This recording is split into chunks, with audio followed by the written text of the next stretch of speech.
Jalan warga yang rusak di Kecamatan Tiga di Haji akibat dipakai untuk pembangunan waduk kini mulai diperbaiki. Pekerja mempercepat perbaikan jalan sepanjang 9,5 km dari simpang peninggiran hingga lokasi pembangunan waduk Tiga di Haji di Desa Sukabumi atau Pau. Alat berat diturunkan dalam perbaikan jalan. Saat ini proses perbaikan masuk tahap lapis pondasi bawah yang dilakukan bertahap dari simpang peninggiran hingga Desa Surabaya. Warga menyambut perbaikan jalan tersebut. Mereka berharap setelah perbaikan juga membangun drainase agar jalan tidak mudah rusak. Belum diperbaiki, ya agak terhambat.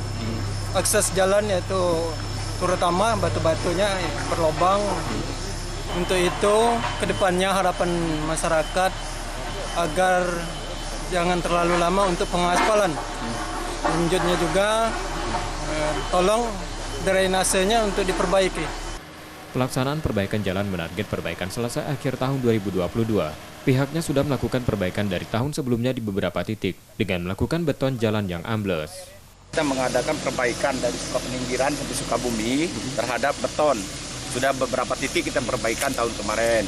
Program tahun ini akan kita perbaiki. Seperti sekarang ini sudah kita lakukan LPB untuk pemadatannya dari peninggiran sampai dengan Surabaya. Setelah kita lakukan pemadatan, insya Allah tahun ini akan selesai. Warga diharapkan mendukung pekerja perbaikan jalan agar mempercepat pembangunan waduk Tiga di Haji. Setia Budi, Kompas TV, Ogan Kobrik Ulu Selatan, Sumatera Selatan.